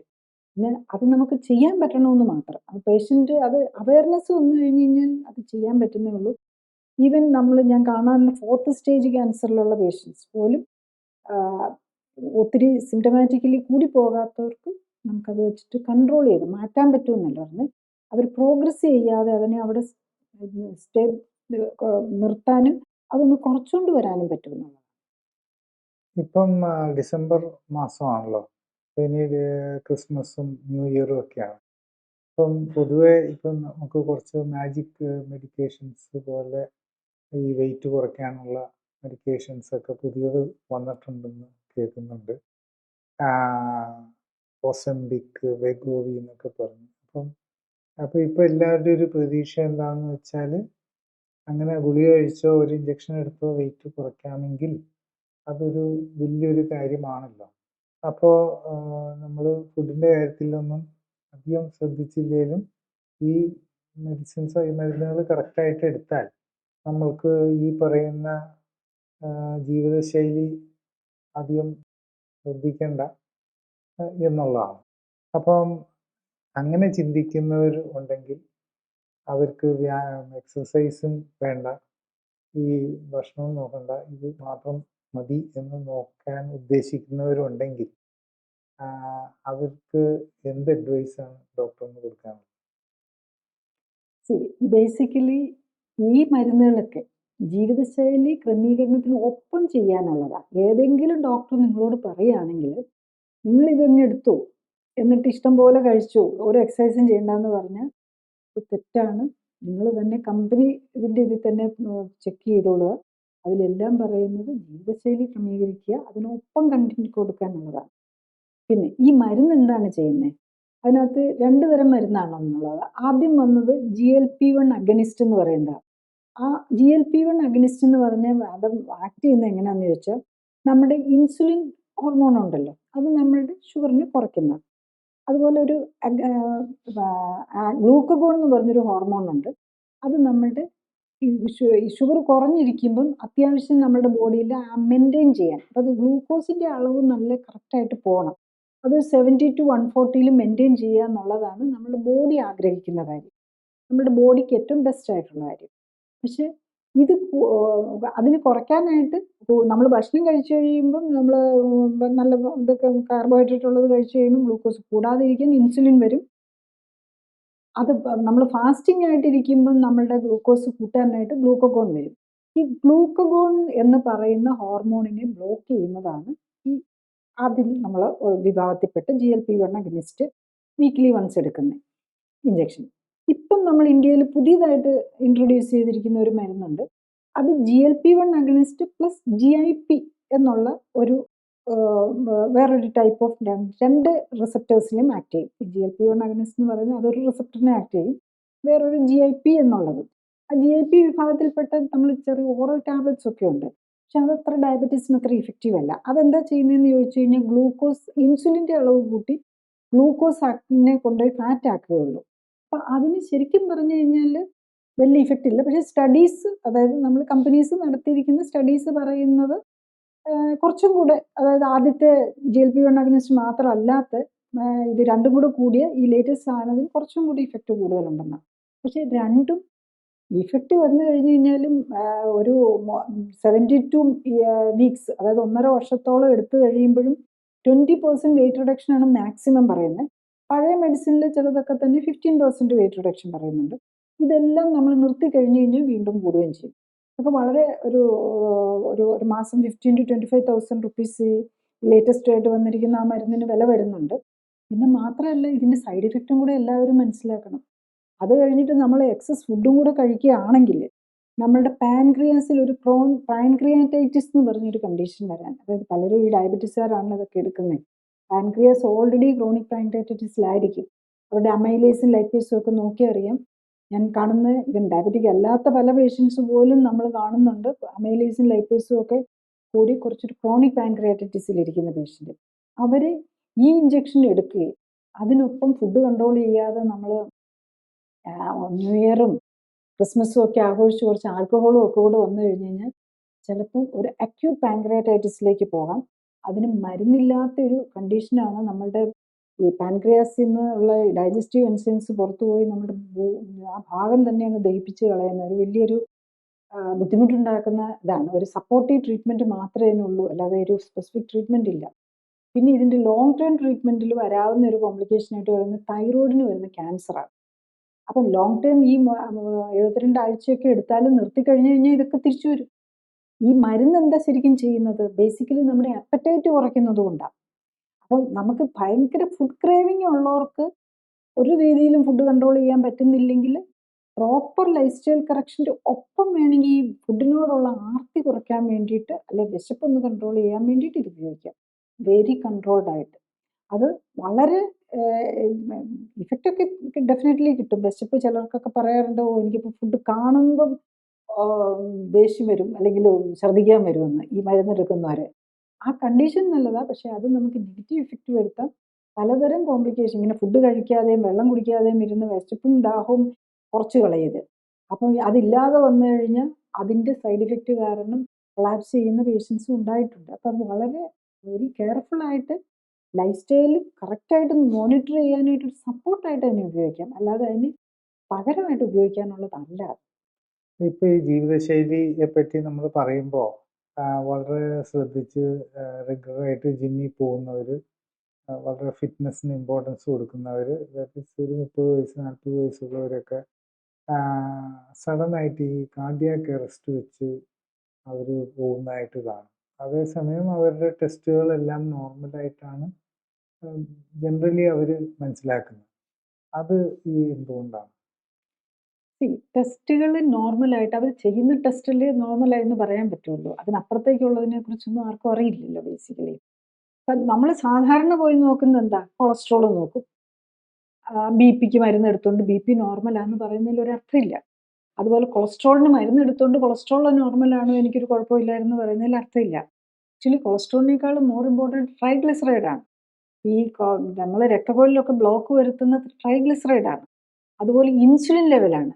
നമ്മളുടെ ഈ കൊഴുപ്പെല്ലാം കൊണ്ടുപോയി രക്തക്കുഴലിൽ അടിയിക്കാൻ കാരണം ഇൻസുലിനാണ്. അപ്പോൾ ഇൻസുലിൻ ലെവൽ അറിയണം.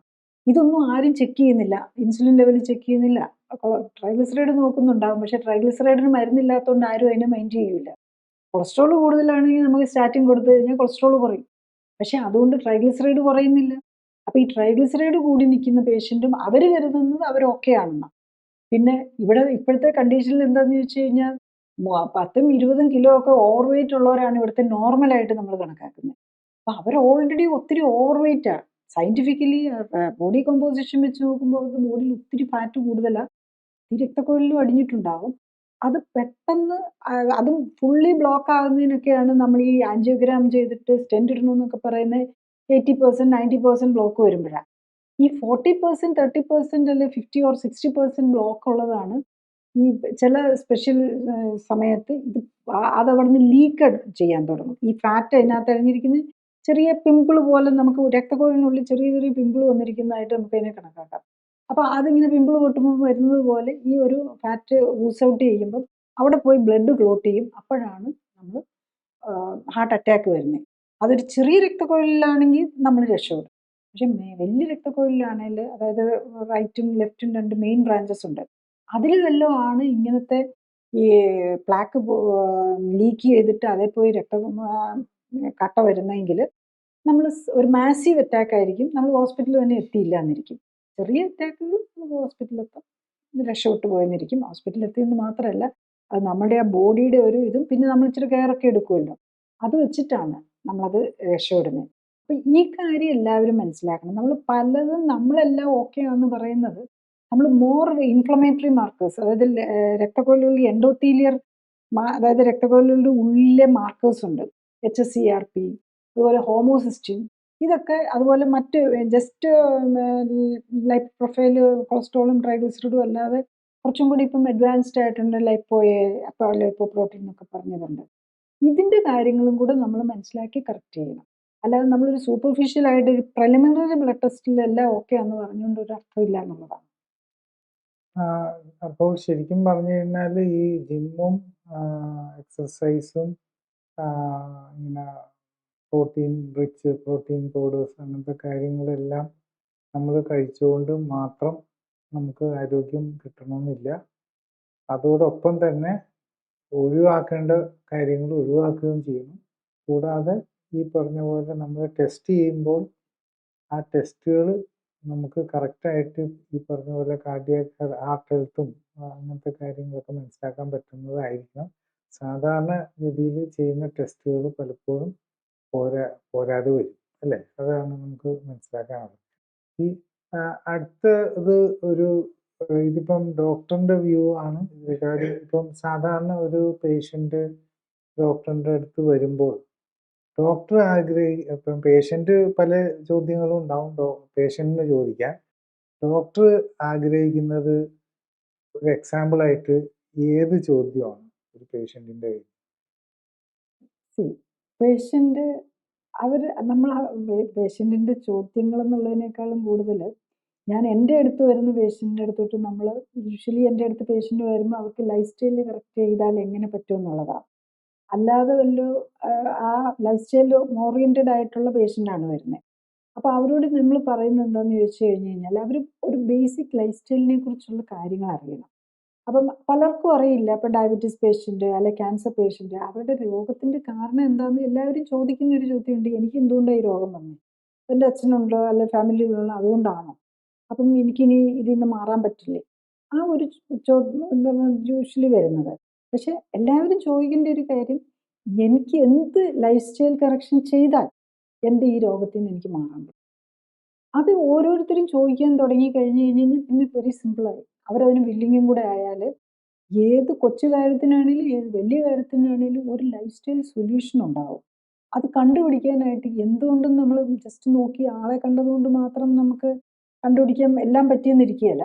ആളെ കാണുമ്പോൾ തന്നെ നമ്മളിപ്പോൾ ഈ ഒരു രീതിയിൽ ചിന്തിക്കുന്നുണ്ട്, ആളെ കാണുമ്പോൾ തന്നെ ഇപ്പോൾ ഇയാളുടെ കിഡ്നിക്ക് പ്രോബ്ലം ഉണ്ടാകാം, അല്ലെ ലിവറിന് പ്രോബ്ലം ഉണ്ടാകാം, അല്ലെ ഹാർട്ടിന് പ്രോബ്ലം ഉണ്ടാകാം എന്ന് നമുക്ക് പറയാൻ പറ്റും. ഇവരുടെ ഒരു സ്കിൻ ടെക്സ്ചറും സ്കിന്നിൻ്റെ കളർ ചേഞ്ചും ഒക്കെ കാണുമ്പോൾ തന്നെ അവരുടെ ഹോർമോൺസിന് വ്യത്യാസം ഉണ്ടാകും. ഇതൊക്കെ നമുക്ക് പറയാൻ പറ്റും, ചിന്തിക്കാൻ പറ്റും. പക്ഷെ നമ്മൾ ഒന്നും നമ്മുടെ ഊഹം വെച്ചിട്ട് നമുക്കൊരു ട്രീറ്റ്മെൻറ്റ് കൊടുക്കാൻ പറ്റില്ല. അപ്പോൾ ഡീറ്റെയിൽഡ് ആയിട്ടുള്ള അസസ്മെൻറ്റ് ചെയ്യണം. അപ്പം അത് നമ്മൾ കുറച്ച് നന്നായിട്ട് നമ്മുടെ ബോഡിയെ മനസ്സിലാക്കാനുള്ള ടെസ്റ്റുകൾ ചെയ്യണമെങ്കിൽ വളരെ സ്പെസിഫിക് ആയിട്ടുള്ള ചില ടെസ്റ്റുകൾ ചെയ്ത് അതിന് ആ രീതിയിലാണ് നമ്മൾ ഫോക്കസ് ചെയ്യുന്നത്. അപ്പോൾ അങ്ങനെ ചെയ്യുമ്പോൾ നമുക്ക് കാര്യങ്ങൾ മനസ്സിലാക്കാൻ പറ്റും, അതനുസരിച്ച് ഡയറക്ഷൻ കൊടുക്കാൻ പറ്റും. അല്ലാതെ ബ്ലൈൻഡ് ആയിട്ടൊരു ഡയറക്ഷൻ കൊടുത്തുകൊണ്ട് നമുക്ക് കാര്യമില്ല. അവർ നമ്മളുടെ എല്ലാം എവിഡൻസ് ബേസ്ഡ് ആയിരിക്കണം. മോഡേൺ മെഡിസിനല്ലേ, സയൻറ്റിഫിക് ഒരു കാര്യം എന്ന് പറഞ്ഞു കഴിഞ്ഞാൽ എവിഡൻസ് ബേസ്ഡ് ആയിരിക്കണം. അപ്പം എവിഡൻസ് ബേസ്ഡ് ആയിട്ട് നമുക്ക് ഡയറക്ഷൻ കൊടുത്ത് അത് കറക്റ്റ് ആകുന്നുണ്ടോ എന്ന് നോക്കണം. അപ്പം നമ്മൾ ഇനിഷ്യലി ഒരു വീക്ക് തന്നെ നോക്കും. അപ്പം നമുക്കത് കാണാം, വളരെ ഓരോ ആഴ്ചയും അവർക്ക് വരുന്ന സിംറ്റമാറ്റിക് റിലീഫും പേഷ്യൻറ്റിനെ കാണാൻ പറ്റണം, അതുപോലെ ബ്ലഡ് ടെസ്റ്റിൽ വരുന്ന റിലീഫും കാണാൻ പറ്റണം. ഇനിഷ്യൽ സ്റ്റേജിൽ വീക്ക്ലി നോക്കും, അത് കഴിഞ്ഞ് കഴിഞ്ഞാൽ പിന്നെ മന്ത്ലി നോക്കുക. അതായത് ആ ഇനിഷ്യൽ പ്രോബ്ലംസ് എല്ലാം കഴിഞ്ഞ് പേഷ്യൻ്റ് സെറ്റിലായി കഴിഞ്ഞ് പിന്നെ മന്ത്ലി ഫോളോ അപ്പ് ചെയ്ത് എവറിത്തിങ് എല്ലാ ബ്ലഡ് പാരാമീറ്റേഴ്സും കറക്റ്റ് ചെയ്യിപ്പിക്കാൻ. എല്ലാം പറ്റണമെന്ന് നിർബന്ധമില്ല, പ്രത്യേകിച്ച് ഓട്ടോ ഇമ്മ്യൂൺ ആൻറ്റിബോഡീസ് ഒക്കെ എല്ലാം കറക്റ്റ് ആവണമെന്നില്ല.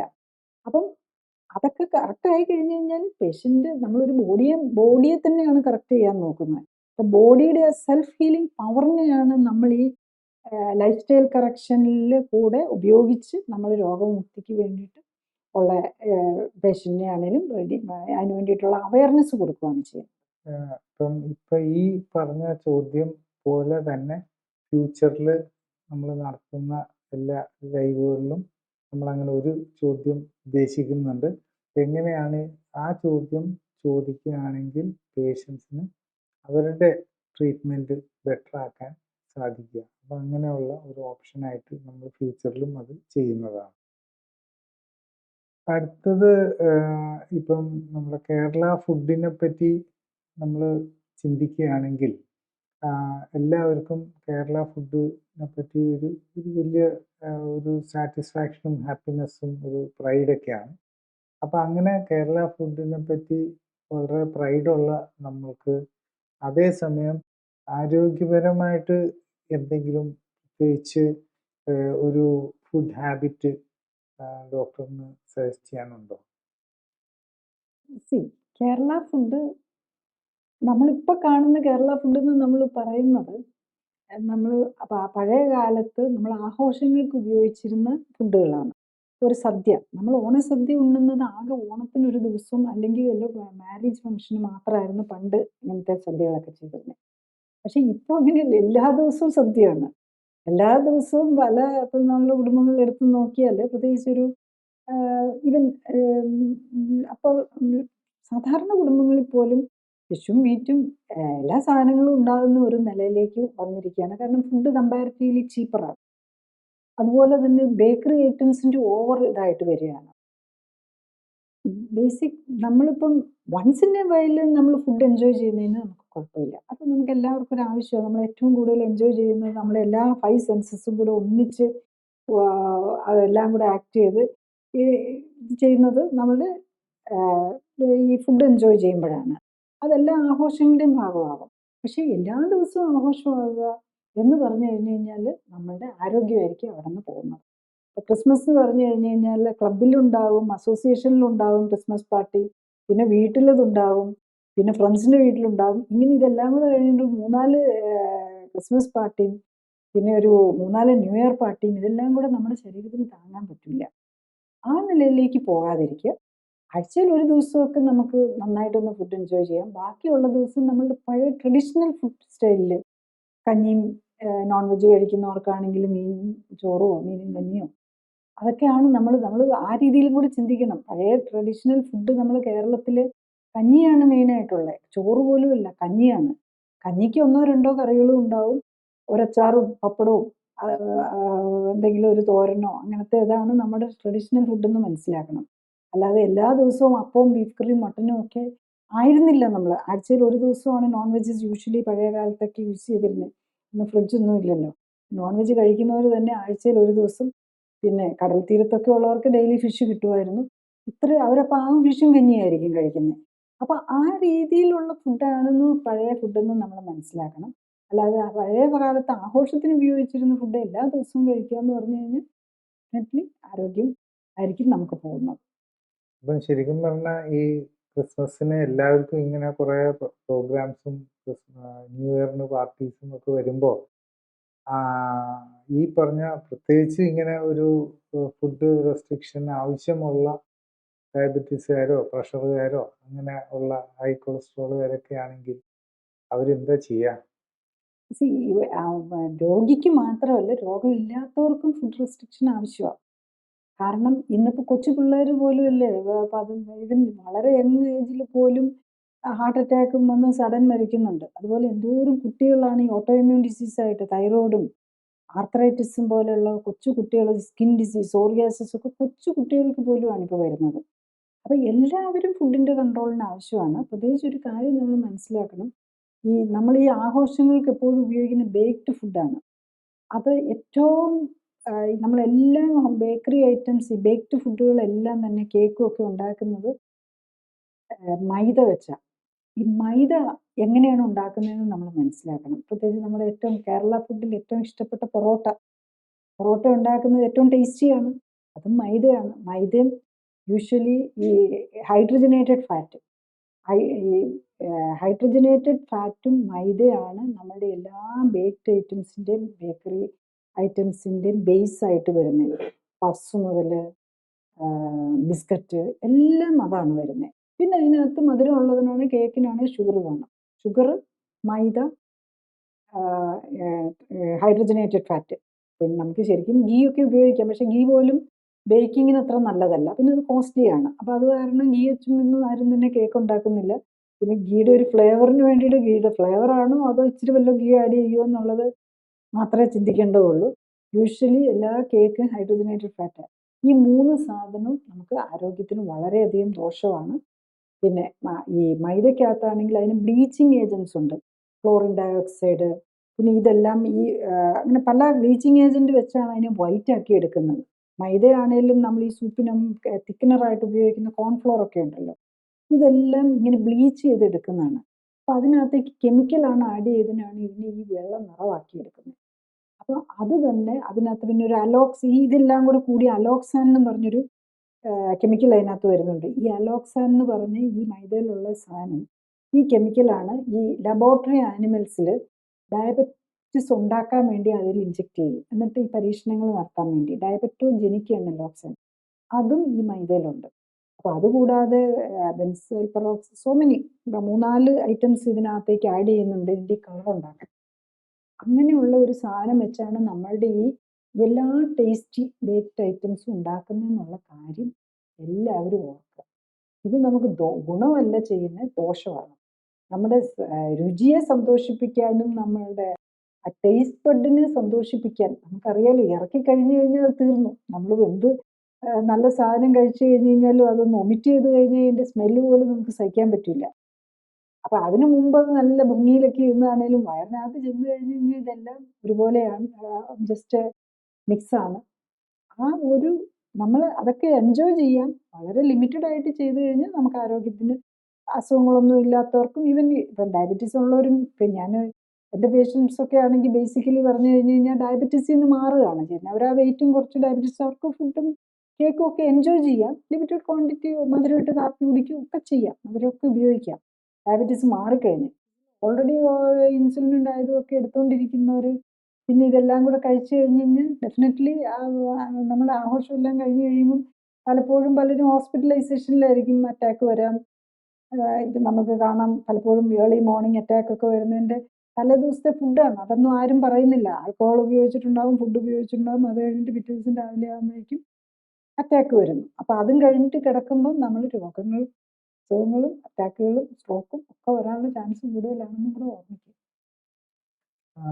ഒരു കാര്യവും കൂടെ നമുക്ക് ഉള്ളത് എന്താണെന്ന് വെച്ചാൽ, ഓരോ ആഴ്ചയും ലൈവിൽ നമ്മൾ ഒരു മിത്ത് നമ്മൾ എടുത്ത് ഒന്ന് അതിനെപ്പറ്റി അതിൻ്റെ ഒരു സയൻറ്റിഫിക് അണ്ടർസ്റ്റാൻഡിങ് ചെയ്യാൻ നോക്കും. അങ്ങനെ ഏതെങ്കിലും ഒരു മിത്ത് നമുക്ക് സയൻറ്റിഫിക് ആയിട്ടൊന്ന് എക്സ്പ്ലെയിൻ ചെയ്യാനായിട്ടുണ്ടാവും? നമ്മളുടെ ഇപ്പം ജനറലി നമ്മളുടെ ഒരു കൺസെപ്റ്റ് എന്താണെന്ന് ചോദിച്ചു കഴിഞ്ഞാൽ ഏറ്റവും നമ്മൾ എല്ലാവരുടെയും ഒന്ന് കണ്ണു തുറക്കേണ്ട ഒരു കാര്യം എന്താണെന്ന് ചോദിച്ചു കഴിഞ്ഞാൽ ഇപ്പം നമ്മൾ 160 സെൻറ്റിമീറ്റർ ഉള്ള ഒരു വ്യക്തി, അവരുടെ എല്ലാവരും ചിന്തയാൽ 170 സെൻറ്റിമീറ്റർ ഉള്ള ആളാണെങ്കിൽ എല്ലാവരും കരുതുന്നത് ഹൈറ്റ് -100 ആണ് നമുക്ക് ഐഡിയൽ വെയിറ്റ് എന്നാണ്. 175 സെൻറ്റിമീറ്റർ ഉള്ള ആള് എനിക്ക് 75 കിലോ ആകാമല്ലോ എന്നാണ് പറയുന്നത്. അതാണ് നമ്മൾ ആദ്യം മാറ്റേണ്ടത്. ശരിക്കും 175 സെൻറ്റിമീറ്റർ ഹൈറ്റ് ഉള്ള ഒരാൾക്ക് മാക്സിമം ആകാവുന്ന വെയിറ്റ് ആണ് അത്. അതും യൂറോപ്യൻ സ്റ്റാൻഡേർഡിൽ. ഇന്ത്യൻസിൽ അതിലും കുറവായിരിക്കും. അതായത് ഇന്ത്യൻസിന് BMI 25 അല്ല 23 ആണ് മാക്സിമം ആകാവുന്നത്. ഈ 23 ആകുമ്പോഴേക്കും തന്നെ നമുക്ക് കുടവയർ വെച്ചിട്ടുണ്ടാകും. അത് നമ്മുടെ ഒരു ജെനറ്റിക്സ് ആണ്. നമ്മൾ ശരിക്കും 100 ഹൈറ്റ് -110 ആണ്. 175 സെൻറ്റിമീറ്റർ ഹൈറ്റ് ഉള്ള ഒരാൾക്ക് 65 കിലോ ആണ് നമുക്ക് ഐഡിയൽ ആയിട്ടുള്ളത്. ഈവൻ നമ്മളൊരു രോഗിയാണെങ്കിൽ പ്രത്യേകിച്ച് കുടവയർ ഉണ്ടോ എന്ന് നോക്കുക, ഉണ്ടെങ്കിൽ അത് 60ലേക്ക് കൊണ്ടുപോകും. കുടവയറൊന്നുമില്ല, അതായത് നമ്മളുടെ ഫാറ്റാണോ മസിലാണോ, മസിൽ ആൻഡ് ബോൺ മാസ് ആയിരിക്കണം. ഒരു ജെൻസിനാണെങ്കിൽ 85% മസിൽ ആൻഡ് ബോൺ ആയിരിക്കണം, മസിൽ ആൻഡ് നോൺ ഫാറ്റ്. 15% താഴെ ആയിരിക്കണം ഫാറ്റ് പെർസെൻറ്റേജ് വരുന്നത്. ആ പ്രൊപ്പോർഷനാണ് നമ്മൾ കറക്റ്റ് ചെയ്യേണ്ടത്. ഇപ്പം എന്താണെന്ന് ചോദിച്ചു കഴിഞ്ഞ് കഴിഞ്ഞാൽ ഈ 10-20 വെയിറ്റ് കിലോ കൂടുതലുള്ള, ആ കിലോ കൂടുതൽ മുഴുവൻ ഫാറ്റാന്ന് ഓർക്കണം. 20 കിലോ ഫാറ്റ് കൂടുതലുള്ള ഒരാളെയാണ് നോർമലായിട്ട് നമ്മൾ കണക്കാക്കുന്നത്. ഒരു 30 കിലോ കൂടി കഴിയുമ്പോഴേക്കോ അല്ലെങ്കിൽ അവരുടെ ബോഡിയുടെ മാക്സിമം ആകാവുന്നതിൻ്റെ ഒരു 20% കൂടി കഴിഞ്ഞാൽ പോലും നമ്മളത് ഓവർ വെയിറ്റ് ആണെന്ന് അംഗീകരിക്കുന്നില്ല. നമ്മളുടെ ബോഡിയിലെ ഈ ഫാറ്റ് മാസിനെ നമ്മളൊരു ഹോർമോണായിട്ടാണ്, നമ്മുടെ ഫാറ്റിൽ നിന്ന് കുറേ ഹോർമോൺസ് വരുന്നുണ്ട്, ലെപ്റ്റിൻ, അങ്ങനെ കുറച്ച് അധികമുണ്ട്. ഇതൊക്കെയാണ് ശരിക്കും നമ്മുടെ ബ്രെയിനിനെ കൺട്രോൾ ചെയ്യുന്നത്. നമ്മൾ കരുതും ബ്രെയിനാണ് എല്ലാം കൺട്രോൾ ചെയ്യുന്നതെന്ന്. പക്ഷേ നേരെ ഇപ്പം കൂടുതൽ നമുക്ക് അണ്ടർസ്റ്റാൻഡിങ് വരുന്നത് നമ്മളുടെ ഈ ഫാറ്റിനകത്ത് നിന്ന് വരുന്ന ഹോർമോൺസ് പറയുന്നതനുസരിച്ചാണ് ബ്രെയിൻ വർക്ക് ചെയ്യുന്നത്. അപ്പം ഈ ഫാറ്റിൻ്റെ അളവും കോമ്പോസിഷനും തെറ്റുമ്പം നമ്മളുടെ ബോഡിയിലെ എല്ലാ കെമിക്കൽ റിയാക്ഷൻസും തെറ്റുകയാണ് ചെയ്യുന്നത്. അങ്ങനെയാണ് നമ്മൾ രോഗത്തിലേക്ക് പോകുന്നത്. അപ്പോൾ ഒരു കൊച്ചു കുട്ടിയുടെ മുതൽ എത്ര വെയിറ്റ് ആകാമെന്നുള്ളത് കറക്റ്റായിട്ട് മനസ്സിലാക്കി അത് മാക്സിമം അല്ല മിനിമം എത്രയാണെന്നും ആ മാക്സിമത്തിനും മിനിമത്തിനും ഇടയ്ക്കുള്ള ഒരു മധ്യത്തിൽ നിൽക്കുന്നതായിരിക്കും നമുക്ക് ഏറ്റവും നല്ലത്. അപ്പോൾ BMIയുടെ കാര്യത്തിലാണ് ഇന്ത്യൻസിന് മാക്സിമം ആകാവുന്നത് 23, മിനിമം ആകാവുന്നത് 18 അപ്പോൾ അതിൻ്റെ ഇടയ്ക്ക് ഒരു 20-21 നമ്മുടെ ഏജ് അനുസരിച്ച് 20-21-22 വരെ മാക്സിമത്തിൽ നിർത്താൻ നോക്കാം. അതിനെ നോർമലായിട്ട് സമൂഹം അവനോ മാത്രം അംഗീകരിച്ചാൽ പോരാ, വീട്ടുകാരും അംഗീകരിക്കണം, സമൂഹം കൂടെ അംഗീകരിക്കണം. അല്ലെങ്കിൽ പിന്നെ ക്ഷീണിച്ചു പോയി എന്നും പറഞ്ഞ് നമ്മളുടെ എല്ലാ കാര്യങ്ങളും തെറ്റാൻ സാധ്യത. ഇതോടുകൂടി നമ്മളുടെ ഈ ലൈവ് ഇവിടെ അവസാനിക്കുകയാണ്. അപ്പോൾ ഇവിടെ പറയാനുള്ള ഒരു പ്രത്യേക ഒരു സാഹചര്യവും കൂടെ ഇപ്പോഴുണ്ട്. നമ്മളുടെ സബ്സ്ക്രൈബേഴ്സിൻ്റെ എണ്ണം 1 മില്യൺ കടന്നു. അതിൻ്റെ അർത്ഥം 1 മില്യൺ ആൾക്കാർ സബ്സ്ക്രൈബേഴ്സ് നമ്മളുടെ ഈ ചാനൽ കേൾക്കാനായിട്ട് ഇൻട്രസ്റ്റ് ഉണ്ട് എന്നുള്ളതാണ്. അപ്പോൾ അതിൽ നിന്ന് നമ്മൾക്ക് ഉള്ളൊരു വലിയ റെസ്പോൺസിബിലിറ്റി ഉണ്ട്. അത് നമ്മളുടെ ഈ അപ്രോച്ച്, ദാറ്റ് ഈസ് ഈ ജീവിതശൈലി രോഗങ്ങളുടെ കാര്യത്തിൽ അതിൻ്റെ ബാക്ക്ഗ്രൗണ്ട് മനസ്സിലാക്കുവാനായിട്ട് ശ്രമിക്കുകയും അത് ജീവിതശൈലി വെച്ച് അതിൽ എന്തൊക്കെ കാര്യങ്ങൾ നമുക്ക് ചെയ്യാൻ സാധിക്കും എന്നുള്ളത് മനസ്സിലാക്കിയെടുക്കാൻ കൂടെ സഹായിക്കുകയും, കൂടാതെ പേഷ്യൻസ് ആണെങ്കിൽ ആ പേഷ്യൻസിന് അവരുടെ ട്രീറ്റ്മെൻറ്റിൽ അവർക്കൊരു വലിയ റോളുണ്ട്, ഒരു പവർഫുൾ റോളുണ്ട്. എന്താണെന്ന് വെച്ചാൽ സാധാരണ ഈ മെഡിക്കൽ കെയർ പ്രൊവൈഡർ ആശുപത്രി ആണെങ്കിലും ഡോക്ടറാണെങ്കിലും നഴ്സസ് ആണെങ്കിലും അങ്ങനത്തെ എല്ലാവരും കൂടെ കൂടിയാൽ തന്നെ മിക്കവാറും ഒരു 10%ഓ 5% ആയിരിക്കും അവരുടെ റോള് ശരിക്കും നമ്മുടെ ലൈഫിൽ. പക്ഷെ അത് ക്രിട്ടിക്കലായിട്ട് വരാറുണ്ടാവും. ബട്ട് ഈ 85-90% റോള് ശരിക്കും പേഷ്യൻറ്റിൻ്റെ തന്നെയാണ്. അപ്പം ആ പേഷ്യൻറ്റിൻ്റെ അടുത്താണ് മിക്കവാറും ഈ പറഞ്ഞ ടൈമും ബാക്കി റിസോഴ്സസും എല്ലാം. അപ്പോൾ അതെങ്ങനെ കറക്റ്റായിട്ട് യൂസ് ചെയ്ത് ഈ മെഡിക്കൽ കെയറിൻ്റെ ആവശ്യം മിനിമൈസ് ചെയ്യാൻ സാധിക്കും എന്നുള്ളത് മനസ്സിലാക്കാനും അത് ജീവിതത്തിലേക്ക് കൊണ്ടുവരാനായിട്ടും എങ്ങനെ സാധിക്കും എന്നുള്ളതാണ് നമ്മൾ ഈ ചാനലിൽ കൂടെ ശ്രമിക്കുന്നത്.